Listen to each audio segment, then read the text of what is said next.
Hello out there, my delightful little ghouls and goblins, and welcome back to the fog. I'm Taylor, your casual crypt keeper, and boy howdy do I got something for you today. They say everything's bigger in Texas. The steers, the hats, the burgers, and that includes the scares. It was hard narrowing this down to just 5, I gotta be honest, because believe it or not, there are a lot of ghost stories out of the Lone Star State. Well, by the time we're done with this video, we're gonna rename it the Lone Scare State. Oh, that was terrible. I'm so sorry. We'll do better than that. This is the top 5 unsettling urban legends out of Texas. Let me know down below if your state's got any great local folklore and which state we should hit up next. I just know West Virginia's got some great ghost stories. Now let's dive on in. Number 5, the Screaming Bridge. Now our first Texan urban legend is a long told story based in a real tragedy. The accident on Screaming Bridge. Geesh, if that is not a name, that sounds more like it belongs on Hogwarts campus than it does somewhere in Texas. Over 50 years ago, several students were carpooling home after their football team defeated their rivals in a major victory. The students were riding high, celebrating, and were definitely not concerned with driving safely. I mean, come on, they just won the big game. Who wouldn't be celebrating? The bridge running through Arlington's River Legacy Park was wide enough to accommodate maybe one car at a time, if that. And the students were hollering and hooting and not even remotely looking at the road, drowning out the outside world and focused on themselves and this beautiful moment in time, not worrying about their future, their surroundings, the car speeding towards them. Unfortunately, by the time anyone could realize what was happening, it was too late to stop it. The cars collided, erupting in a horrifying explosion, claiming the lives tragically of every single person involved in this crash. Now this bridge can only be accessed by foot now. It was then given the name Screaming Bridge in honor of the horrible events that had happened up there. Now local legends state that if you do journey up to Screaming Bridge and you stand looking right over at the river, you'll be able to see the apparitions of tombstones of all the victims. Goes a little further though. Visit up at midnight on the day of the crash, the anniversary. They say you're able to hear the screeching of the cars and the screaming of the victims. Hence, Screaming Bridge. Scary, scary stuff. I'm probably gonna take a little detour if I'm ever down in Arlington. I think I'm good. I'm sure there are plenty of non-haunted bridges for me to keep my feet on. And if you're looking for way more scary content, Top 5 Scary is the place to be. We've got urban legends from across the globe, horror movies, true tales, cryptids, ghosts, aliens, just about everything scary you could shake a stick at. So stay subscribed, but way more importantly, stay scared. And hey, stay watching this video, okay, before you check out the rest of the channel. We got way more cryptids and urban legends to go. Number 4, the Chupacabra. The Chupacabra is one of my absolute favorite cryptids out there. I love the variants in sightings and legends because sometimes, depending on who's telling the story, the Chupacabra is described as being like an alien, reptilian, like horrible little goblin guy that runs around on all 4s and is from another planet and sucking all the goats. And then sometimes in some stories, the Chupacabra is just like a weird looking dog. I love it. Not all cryptids need complicated lore. Sometimes they're just a weird looking dog. Now, legends of the Chupacabra stemmed initially from Puerto Rico.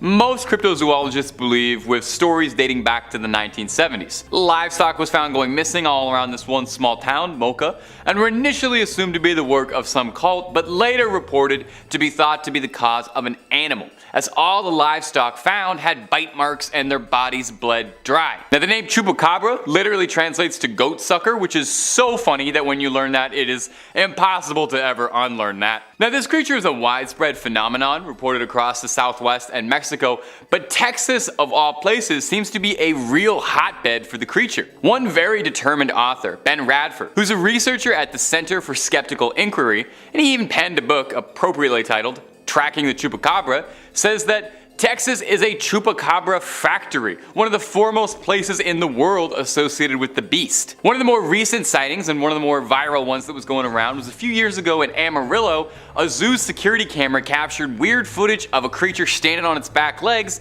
that looks a whole lot like a Chupacabra or Crash Bandicoot. You decide for yourself. Number 3, the Driskill Hotel. The Driskill Hotel is another shining spot in the state, said to be a hotbed of paranormal activity. Lone Star State, Lone Scare State, more like. With how many ghosts are said to live in this place, it's hard to imagine that you'd even be able to get a free room. One of the more notable ones is the owner, the cowboy Jesse Driskill himself, who built the place originally. Shortly after the hotel's construction, it's said that Jesse came under very hard times. So, desperate for money, Jesse gambled away the deed to the hotel in a game of cards, and was forever swallowed by this guilt, losing his cherished prize. It's said his spirit still resides in this hotel, in the room looking out at 6th Street and Brazos. A consultant once reported looking out of the window in this room and seeing a man dressed in old western attire, puffing a cigar, asking, "Hey fella, what are you doing in my room?" When he flicked the lights on and off to make sure he wasn't seeing what he thought he'd seen, the varmint disappeared, leaving behind only a trail of smoke. Another notable ghost guests like to talk about is the Bride, the ghost of a distraught woman who ended her life in the early 1990s after her wedding was called off, as she blew through all her money in a desperate coping attempt. I get it. Guests say that they see her ghost towing bags up and down the halls of the hotel, still running mad. Now I'll leave you with one last good spooky story out of the Driskill. There was actually so many for this one. Definitely read up on it at home or visit if you're nearby. It seems like there's a lot going on. There's a painting on the 5th floor. It's a painting of a little girl holding a bouquet of flowers in one hand and a letter in the other. Paranormal enthusiasts claim that this painting is the daughter of a US senator who passed away in a freak accident at the hotel, and her spirit lingers on in the canvas. Guests claim that they can feel something tugging at their coats or legs when they walk on by. Oof, it's a little too interactive for me for an art experience. Number 2, the Oakwood Cemetery. I gotta say, a cemetery is a pretty classical location for something haunted to be happening. I think we all sort of suspect most cemeteries are haunted as is. I mean, a couple thousand dead bodies all buried underneath the same plot makes my hair stand on end. I said I was gonna try not to do a southern drawl, but I swear it's coming on naturally. I'm sorry. Oakwood Cemetery in particular is well known as a haunted spot to those who believe. It was established sometime in the 1850s, though it's thought that earlier settlers were laid to rest there too. With 23,000 souls resting there, it's no surprise that there is a litany of spooky stories amongst the tombstones. Take a listen to some of the more notable ones I dug up for you. One in particular that gets retold is that of Eula Phillips, a young woman who was struck fatally with an axe on Christmas Eve. Not that there's ever a good day for that, but that's a pretty bad one. Her husband was found guilty, only to be exonerated later when it turned out that there was a series of victims all around the same area matching her profile. 8 others who all fell victim to this is unbelievable that any newspaper ever printed this name, the servant girl annihilator. I cannot believe they named him that. I've actually featured him in a video before. I can't quite remember the title of it, but click through on every single top 5 scary video until you find it. There are some theorists who suspect the servant girl annihilator and the infamous Jack the Ripper are one and the same, and that guy just could not get enough traveling from country to country. Some local residents claim that Eula's ghost roams the cemetery, lost, afraid, and panicked, unable to come to terms with the vile means of her death. Another very notable ghost is that of Susanna Dickinson. When Lopez de Santa Anna attacked the Alamo, Susanna and her kin were brought into the garrison. The dust cleared and the battle was over, and Susanna met with Santa Anna, where he offered to take her and her children back to Mexico, but she declined, knowing it might even cost her her life. Surprised, Santa Anna spared her, and her account of the Alamo was crucial to understanding and remembering what happened there. Susanna was buried at a plot in Oakwood, and visitors say she constantly appears to strangers, telling her stories all these years on, still remembering the Alamo. Number 1, Yorktown Memorial Hospital. About 80 miles southeast of San Antonio is Yorktown, a small community with a population that barely exceeds a couple thousand. Probably a good reason for that, because if the legends are to be believed, the hauntings at the Yorktown Memorial Hospital might be keeping people away. The hospital was built in 1951, where it operated for a bit, and was eventually took over by the Felician Sisters of the Roman Catholic Church, who kept the place running until late 1986 when it was abandoned. Where it still sits today, almost as if nothing's happened. It looks like everybody just packed up and left. It's said that over 2,000 people call Yorktown their final resting spot, with 500 of those all occurring during the small tenure of the nuns running the hospital. These days, of course, the hospital's sickly lime green walls don't really see a lot of patients. Mostly just ghost hunters and seekers of the paranormal looking for something lurking left behind. And if the stories are true, this place is filled with restless ghosts. Explorers report everything from disembodied voices to sounds of wheelchairs creaking, mysterious flashes of lights, orbs, mists, cold chills, you know, the usual who's who greatest hits of haunted spots. Now, you don't even need to be told this place is haunted to worry about it. I mean, just look at it. The place looks like it's straight out of Silent Hill, down to the rusted pipes and leaky hallways, but don't fret, no, there are ghosts. One in particular is that of a late surgeon, one Leon Norierski. He was infamous around the hospital for his sloppy handiwork, and was said to have lost a number of patients in his time, and his spirit as such has been cursed to wander the facilities endlessly. Keeps writing terrifying messages on the wall, but no one can read them because he's a doctor. That's not my best work. I'm really sorry. Some of these should have stayed on the writing board. Another infamous ghost is that of Sally, a young girl who's said to still live in the hospital's halls, heard happily playing, jovially dancing around, and even asking explorers to read her favorite story when she encounters them. I hope someone takes her up on that. Not me though, nothing personal. I just have like a policy about not reading stories to ghosts. Number 5, the Lexington. If you're a Texas native, then you probably don't need much introduction to the USS Lexington. Formerly known as the Blue Ghost, the decommissioned aircraft carrier now stands as a museum, and it's thought by some to hold a lot more than some old war relics and stories. Might just contain some old souls who've never quite left its service. The museum's director of operations, Charles Russell, claims that the museum receives hundreds upon hundreds of reports of supernatural and inexplicable activity and sightings every single year. Most famous among them is a benevolent ghost dressed in a sailor's uniform who aids guests in finding their way around the ship before vanishing back into the air. He describes one particularly vivid encounter with a spirit inhabiting his office where, after losing 6 pens over the course of a week, he found all of them arranged perfectly, laying side by side in front of his keyboard. He reassures visitors that the spirits who live aboard the Lexington are playful, not frightful. They're more like Casper in that regard, I guess. Other stories tell sightings and reports of hearing lost souls running for cover after a torpedo attack, describing running sounds and other strange noises in the hangar bay. The paranormal tour guide aboard the Lexington describes it as, this was their home and they don't want to go anywhere else. I kind of get it, you know? I'd want to live on an aircraft carrier. That seems pretty cool. I'd try to swing that as long as I could. Like most purportedly haunted locations, if finding something spooky in the cold steel of the Lexington truly interests you, the museum offers a paranormal investigation tour where guests can spend the night with their own equipment in the hopes of finding someone to trip up your EVP meter. And if that ain't enough for you and you're looking for something spooky from the confines of your own home, well, we can hook you up with that real easy. Click through on Top 5 Scary because we've got loads of videos about haunted spots, ghosts, ghouls, goblins, aliens, cryptids, conspiracies, and just about anything freaky you can think up. Stay subscribed, stay scared, but, you know, stay watching this video as well, okay? We worked hard. Number 4, La Carafe. La Carafe up in Houston looks unassuming at first. Looks like a pretty typical dive bar experience. Looks nice though, I definitely would like to go. But if you believe the rumors, allegedly this is one of the most haunted buildings in the entire state. The bar also is one of the oldest buildings in Texas as well, having been initially built sometime in the early 1800s. It's seen life as quite a few things: a pharmacy, an apothecary, a bakery, and eventually La Carafe. So it's not too surprising that in all of its years of service, picked up a few guests who aren't ready to pay the bill and leave just yet. Many regular customers have a ghost story to tell you, as well as the bartenders. Many report strange noises, a glass breaking mysteriously, some even seeing lipstick stains on a glass they're drinking from appear out of nowhere. Do ghosts have germs? Is it safe to share a drink with a ghost? I don't know if I would do that unless we got to know each other a bit first, and then hey, anything can happen. I'm open. The bar is said to be haunted by a former tender named Carl, who frequent guests claim they can hear shouting out for last call still years after passing the bar. Some claim they can see Carl's silhouette through his second-floor window. Another ghost said to haunt the premises is the Lady in White, who supposedly pushed attractive women down the stairs. Hardly a way to get them to like you, let me tell you from experience. She's thought to be the ghost of a woman who ran a cat house near the Carafe. Believers say that they see orbs and mist in photos and feel cold spots all over. I guess you could say they serve up more than one kind of spirits.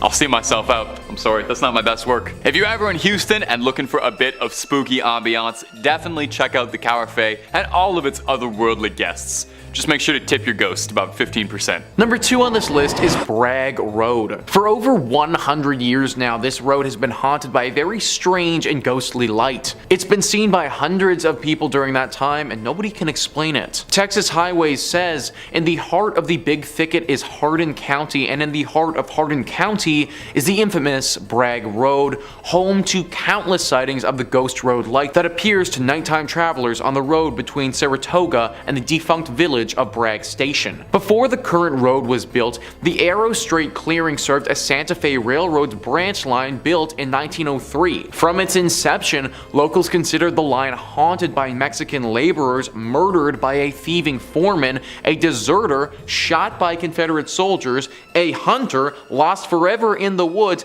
and a decapitated railroad brakeman searching for his head. But all the stories share a common theme: a floating orb of light. The road replaced the railroad tracks in 1934, but the light remained, seen by hundreds of people over the decades. In the 1960s, Archer Fullingham, editor of the County News, spread its notoriety in articles. National Geographic published a clear photo of the light in a 1974 feature about the Big Thicket. Texas folklorist Francis Albernithi documented sighting stories from the old-timers and young folks alike. In 1997, Hardin County designated Bragg Road as Ghost Road Scenic Drive Park. A pretty road through the woods in the daytime turns into a spooky spot for supernatural sightings by night. Word is the most auspicious times to see the light are on moonless autumn nights. What the heck is this light that has been haunting this place for all these years? Even National Geographic, a very highly reputable column, has posted stories on it with actual photos including it. If it's a manifestation of some of these ghosts, then which ghost is causing it, and maybe more importantly, is it dangerous? If you want to find out, then you need to head to Bragg Road and look for yourself, but I wouldn't recommend it, honestly. And finally, number 1 on this list is the Yorktown Memorial Hospital. This hospital is definitely up there as one of the most haunted spots in Texas, and could even make a play for the most haunted spots in America. It was built in the 1950s and managed by the Roman Catholic Church for a few decades before eventually closing down in 1986. Then for 8 more years until 1992, it was a drug rehab facility, but finally in 1992, it closed for good. Since then, it's been abandoned and gained some very serious ghostly legends by the locals. One of the most famous demonic creatures that resides here is this black specter with bright glowing red eyes. It's not shy either and will attack you if you're here alone or in a vulnerable state. This is the most famous of the presences here, but it isn't alone. The ghost of a man who appears to have a bullet wound directly in his forehead is also said to live here. His ghost is a lot less forceful than the dark demon though, and is said to just show himself to visitors rather than attack them. The spirits of nuns are said to be on the 2nd floor though as well. These spirits are similar to our demon creature and will claw and scratch at people who decide to come here. Along with all of this, we also get our classic indicators of a haunted location, such as feelings of despair as you walk through, temperature changes, and moans echoing throughout the building. Avoid this place at all costs if you want to keep a tight grip of your sanity. Number 5 on this list is the Plaza Theater Performing Arts Center. Built in 1930, this beautiful theater has had many shows and screenings here over the years. For 55 years, it was in operation as one of the premier spots to have your movie shown, but in 1985, the theater shut down. It remained as such for about 20 years when in 2006, it began to get renovated. Now it's mainly just for live theater and other performance art in the city of El Paso. Like a lot of beautiful old theaters though, as time passes, legends emerge, and this one in particular certainly has its fair share. The Plaza Theater for Performance Arts Center has 3 primary ghostly apparitions it houses. The first is our very standard and very classic drifting woman in white. Looking sad and down on her luck, the spirit of this woman will often drift around through the rafters and has been seen by many workers throughout the years. The second is a man in all black who materializes in front of people. He's described a bit like a shadow creature, but slightly less menacing.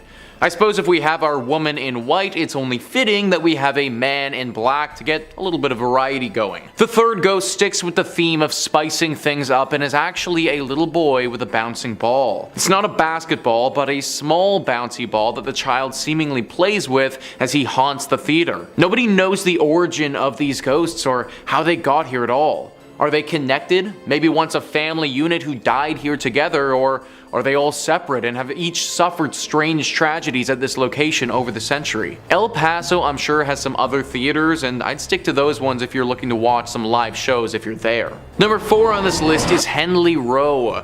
Located on the Texan island of Galveston on the Gulf Coast, this is the most famous haunted spot for locals in the region. Texas Highways writes, "It's not surprising that Hendley Row is a hotspot for supernatural activity. Completed between 1855 and 1858 for shippers and cotton brokers, it was the town's tallest structure during the Civil War. The roof doubled as a Confederate lookout for Union ships. Galveston and nearby barrier islands, history had been laced with tragedy.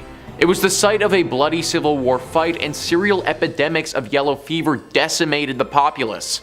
Hurricanes blast through regularly. The 1990 storm left up to 12,000 casualties in the worst natural disaster in US history. No wonder Texas writer Brian Woolley called Galveston an old cemetery with a beach attached. The resident ghosts of Hendley Row represent aspects of Galveston history. There's the Confederate soldier seen on the roof and around the building. The bloodied teenage factory worker is a vestige of the building's cotton grading days. The lady in white and the running and playing little boy and little girl are thought to be 1900 storm victims. The upper floors house apartments and offices now, but Henley Market's glass ceiling reveals views of stairs and landings. During renovations, workers reported tools mysteriously moving around. Staff recall other spooky experiences as well. Some years ago, a friend gave her old photo of Dr. Wilbur from a house on Church Street that's always displayed in the shop. When Hurricane Ike inundated the building with 10 feet of water in 2008, the photo went undamaged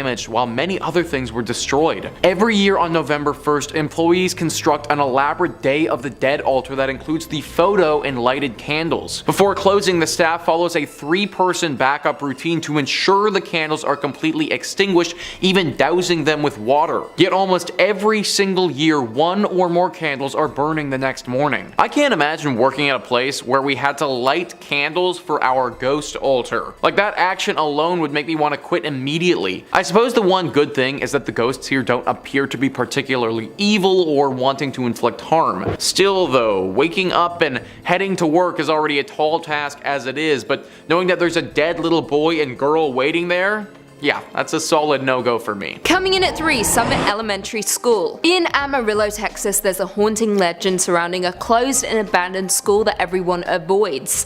The Summit Elementary School is one of the most haunted locations in all of Texas, and its dark history makes it a hub for ghosts and spirits alike. The school was open up until 1972 and is haunted for numerous reasons, including a janitor who killed students and stuck them in the boiler, racially motivated murders that took place in the school, and murdered prostitutes hidden in the walls. These are just a few of the legends surrounding the terrifying building.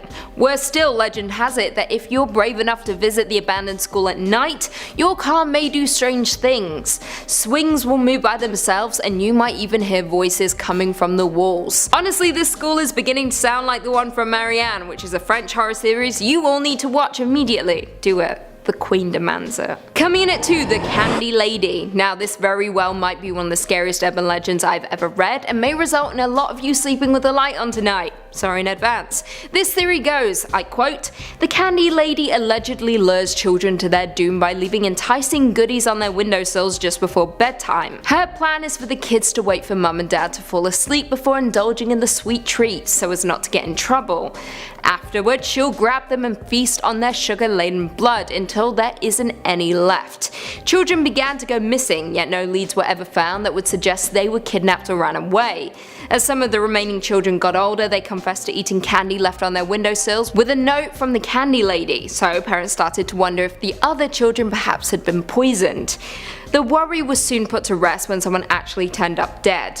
Not a child though, but a sheriff's deputy who had been investigating the disappearances. His eyes had been stabbed out with a fork, and his pockets stuffed with candy.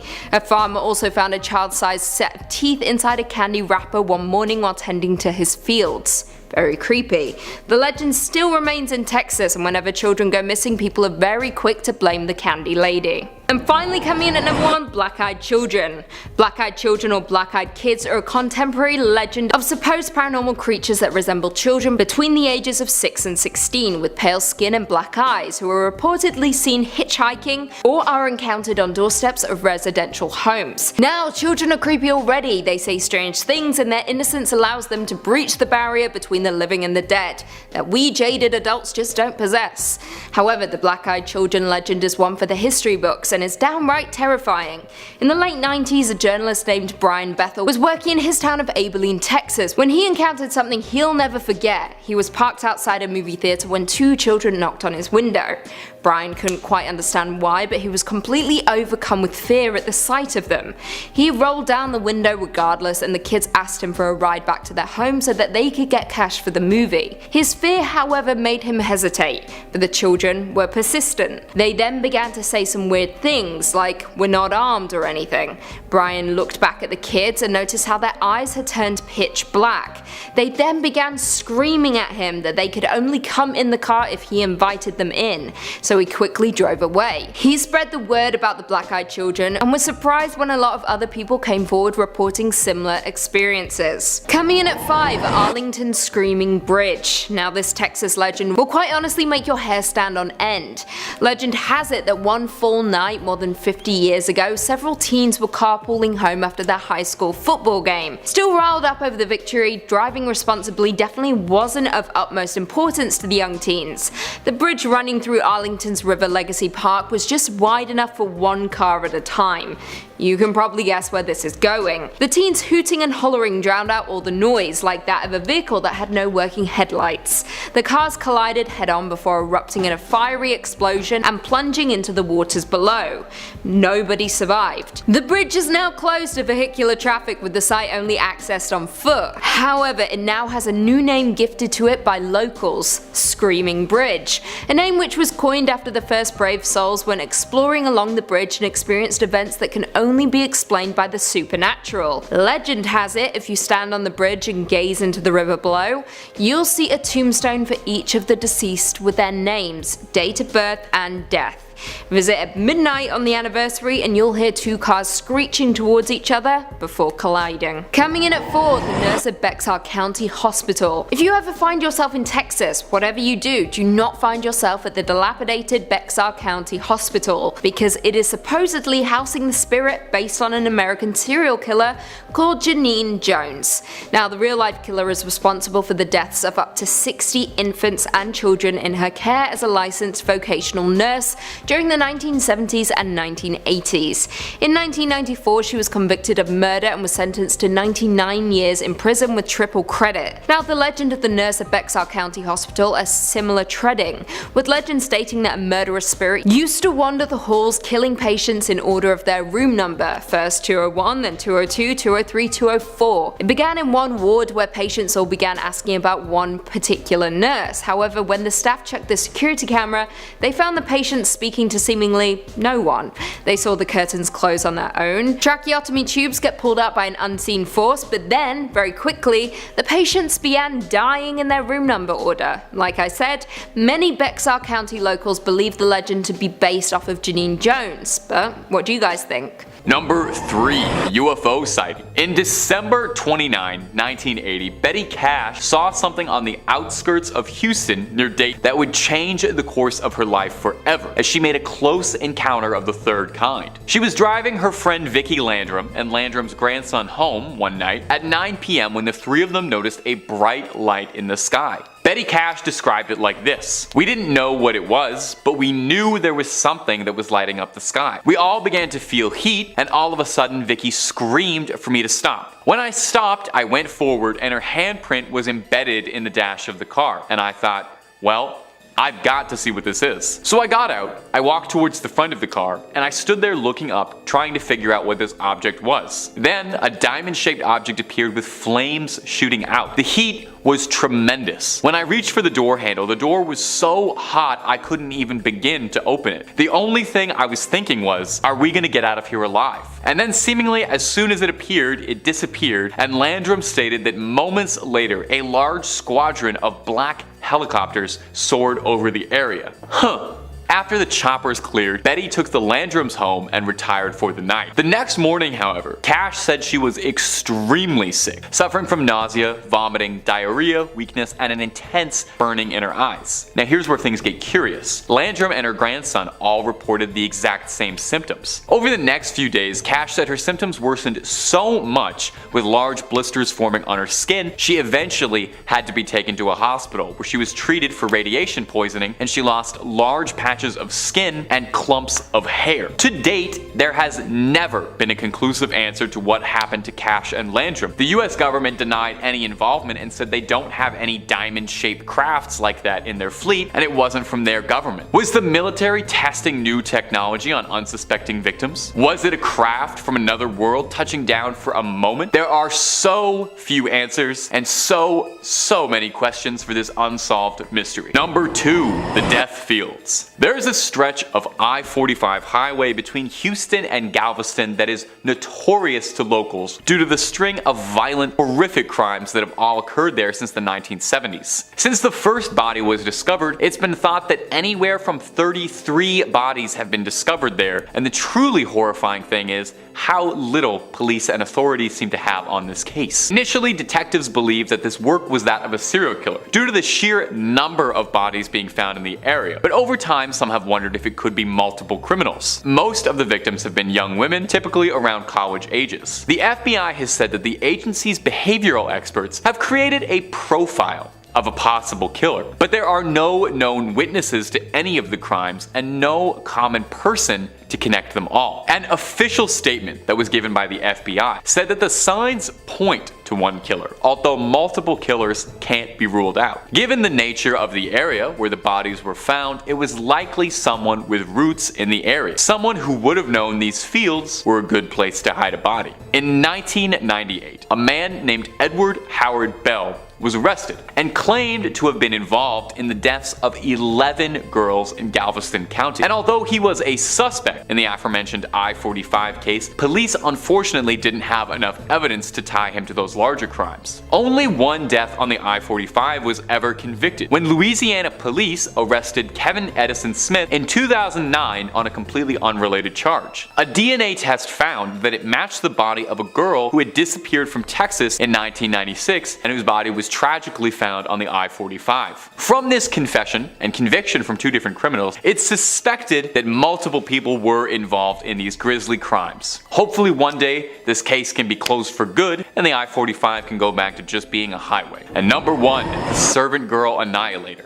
Perhaps one of the most infamous criminals to ever live in Austin, and to this day is still anonymous and possibly will forever. The servant girl annihilator, absolutely brutally named, I cannot believe they called him that, was a serial killer who preyed on young women in Austin between 1884 and 85. He is thought by some to be America's first serial killer, hardly a badge of honor if you ask me. He attacked wantonly, and despite his name, he was not exclusively targeting women. He fatally attacked 7 women, 1 man, and additionally seriously injured 6 women and 2 men. All of his victims he would attack indoors while asleep and then would finish the job outside, leaving them to be found. His victims were all posed in similar manners and were all found with a sharp object inserted into their ears. Texan lawman started a manhunt for the criminal, arresting 400 men in the year of 85 in a desperate attempt for any leads on who was terrorizing the community. Interestingly, the top theory of elected officials at the time was that the servant girl annihilator couldn't possibly have been committing all of these crimes by himself as one lone deranged criminal, but rather an identity shared by a group of men carrying out heinous acts all together. Now, in the end, no one was ever successfully accused of being the servant girl annihilator. And what happened to him was additional police patrols and civilian militias around Austin ended up scaring the annihilator off. Or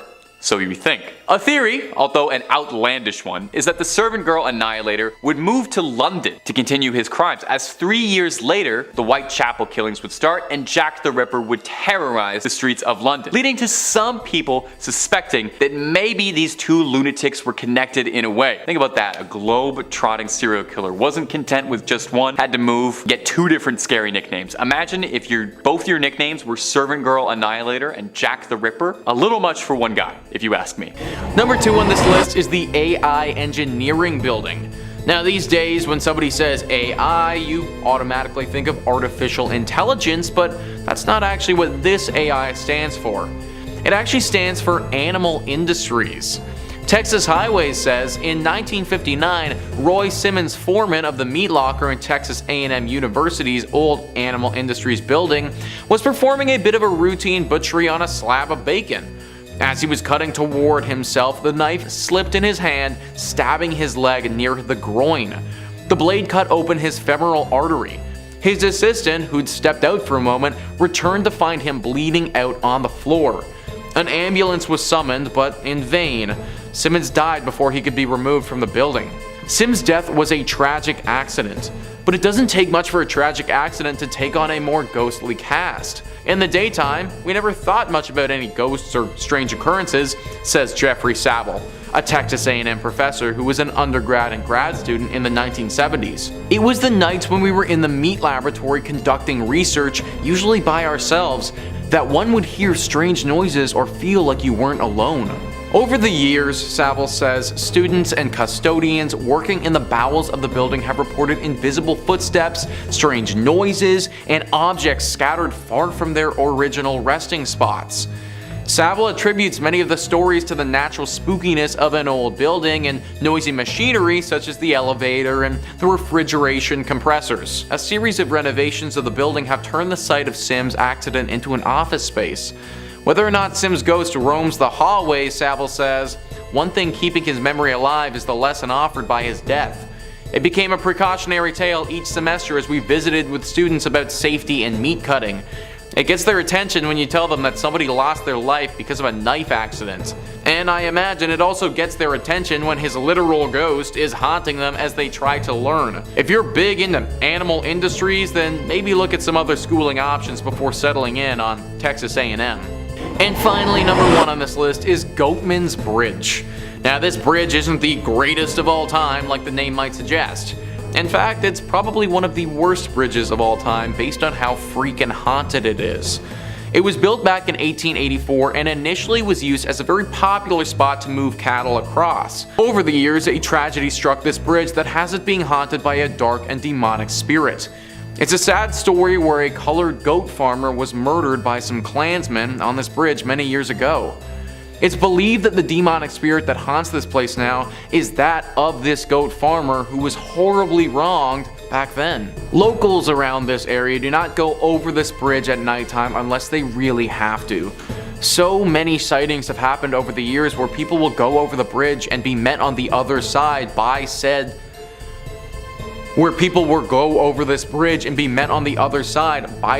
angry spirit. He doesn't hold back against you either and will make you pay for the sins of others. Disappearances have happened at this bridge several times, and people have reported being attacked but managing to get away with their lives. If it's nighttime, then do not go anywhere close to this bridge because it may actually be the last thing that you ever do. Number 5 on this list is Woman Hollering Creek. The Woman Hollering Creek is a very scary and haunted place located very close to San Antonio. It's haunted by a very dangerous ghost of a woman.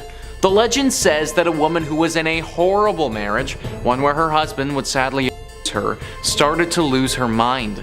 She fell into a deep depression and in the creek that we're looking at, drowned her.